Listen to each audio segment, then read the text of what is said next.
Hello guys, सभी को जय श्री राम। तो आज है रामचरितमानस का चौथा दिन। अपने घर की दरिद्रता दूर करने के लिए, सुख शांति पाने के लिए आप रोज सुने रामचरितमानस। और आज है हमारा चौथा दिन।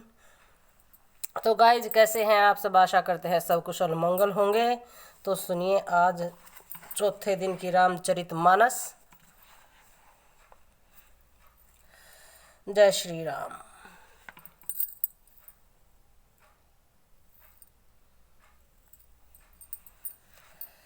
दुष्टों के पापों और अवगुणों की और साधुओं के गुणों की कथाएं दोनों ही अपार और अथाह समुद्र है। इसी से कुछ गुण और दोषों का वर्णन किया गया है, क्योंकि बिना पहचाने उनका ग्रहण या त्याग नहीं हो सकता। भले बुरे सभी ब्रह्मा के पैदा किए हुए हैं, पर गुण और दोषों को विचार कर वेदों ने उनको अलग अलग कर दिया है। वेद, इतिहास और पुराण कहते हैं कि ब्रह्मा की यह सृष्टि गुण अवगुण से सनी हुई है। दुख सुख, पाप पुण्य, दिन रात, साधु असाधु, सुजाति कुजाति, दानव देवता, ऊंच नीच, अमृत विष, सुजीवन अर्थात सुंदर जीवन, मृत्यु माया, ब्रह्मा जीव ईश्वर, संपत्ति दरिद्रता, रंक राजा, काशी मगध, गंगा करमनाशा, मारवाड़ मालवा, ब्राह्मण कसाई, स्वर्ग नरक, अनुराग वैराग्य, सभी पदार्थ ब्रह्मा की सृष्टि में हैं। वेद शास्त्रों ने उनके गुण दोषों का विभाग कर दिया है। विधाता ने इस जड़ चेतन विश्व को गुण दोषमय रचा है, किंतु संत रूपी हंस दोष रूपी जल को छोड़कर गुण रूपी दूध को ही ग्रहण करते हैं। विधाता जब इस प्रकार का हंस का सा विवेक देते हैं, तब दोषों को छोड़कर मन गुणों में अनुरक्त होता है। काल स्वभाव और कर्म की प्रबलता से भले लोग अर्थात साधु लोग भी माया के वश में होकर कभी कभी भलाई से चूक जाते हैं। भगवान के भक्त जैसे उस चूक को सुधार लेते हैं और दुख दोषों को निपटाकर यश देते हैं, वैसे ही दुष्ट भी कभी कभी उत्तम संग पाकर भलाई करते हैं, परंतु उनका कभी भंग न होने वाला मलिन स्वभाव नहीं मिटता। जो वेशधारी ठग हैं, उन्हें भी अच्छा साधु का सा वेश बनाए देखकर वेश के प्रताप से जगत पूजता है, परंतु एक दिन वे चोड़े आ ही जाते हैं। अंत तक उनका कपट नहीं निभता। जैसे काल नेमी रावण और राहु का हाल हुआ था। बुरा वेश बना लेने पर भी साधु का सम्मान ही होता है। जैसे जगत में जाम्बवान और हनुमान जी का हुआ। बुरे संग से हानि और अच्छे संग से लाभ होता है। यह बात लोक और वेद में है और सभी लोग इसको जानते भी हैं। पवन के संग से धूल आकाश पर चढ़ जाती है और वही नीचे की ओर बहने वाले जल के संग से कीचड़ में मिल जाते। साधु के घर तो तोता मैना राम राम सुमरते हैं और असाधु के घर के तोता मैना गिन गिन कर गालियां देते हैं।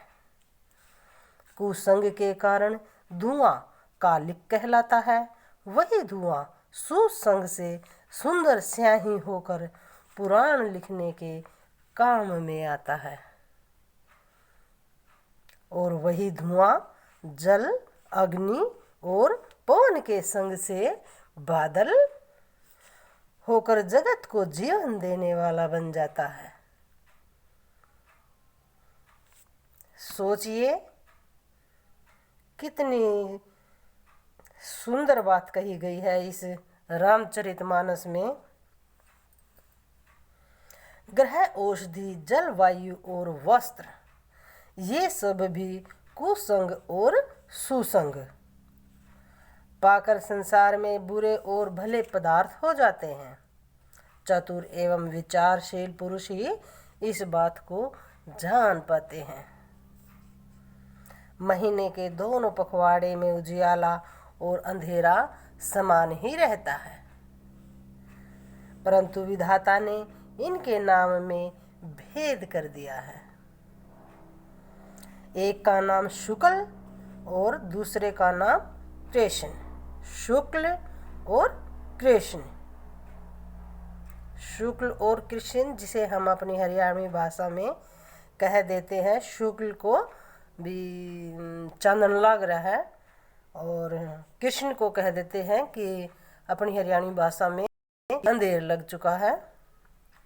उसी अंधेर को हम कृष्ण कहते हैं। शुक्ल और दूसरे का नाम कृष्ण रख दिया है।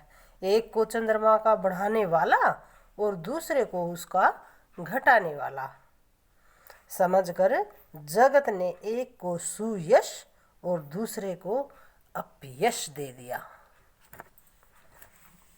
जगत में जितने जड़ और चेतन जीव हैं, सबको जानकर मैं उन सब के चरण कमलों की सदा दोनों हाथ जोड़कर वंदना करता हूँ। देवता, दैत्य, मनुष्य, नाग, पक्षी, प्रेत, पितर, गंधर्व, किन्नर और निशाचर, सबको मैं प्रणाम करता हूँ। अब सब मुझ पर कृपा कीजिए। 84 लाख योनियों में 4 प्रकार के स्वेदज, अंडज, उद्भिज, जरायुज जीव जल, पृथ्वी और आकाश में रहते हैं।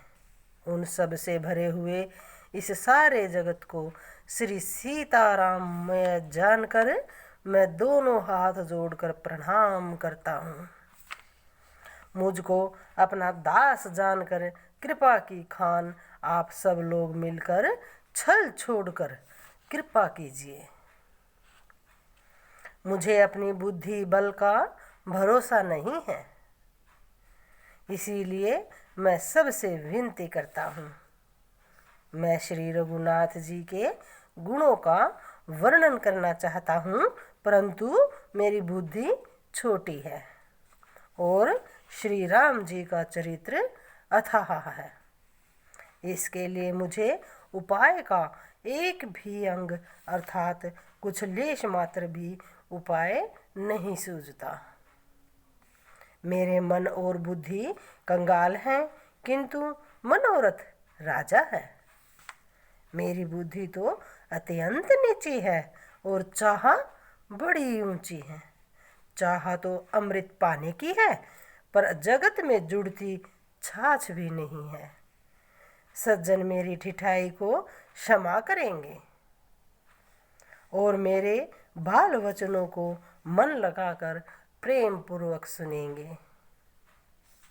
जैसे बालक जब तोतले वचन बोलता है तो उसके माता पिता उन्हें प्रसन्न मन से सुनते हैं, किंतु क्रूर, कुटिल और बुरे विचार वाले लोग जो दूसरों के दोषों को ही भीषण रूप से धारण किए रहते हैं, अर्थात जिन्हें दोष ही प्यारे लगते हैं, हंसेंगे।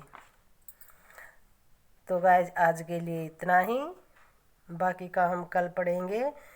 तो जो परमात्मा हमारी गाड़ी चलाता है उसकी कथा सुनने के लिए आप 5-10 मिनट ज़रूर निकालें, ज़रूर सुने रामचरितमानस। बस यही एक जो पुण्य का काम है वही हमारी गिनती में आते हैं, अर्थात परमात्मा उन्हें ही लिखता है। पाप तो अनजाने में भी बहुत हो जाते हैं, इसीलिए पुण्य के कार्य करें और परमात्मा का सामीप्य पाए रामचरितमानस रोज सुने। जय श्री राम।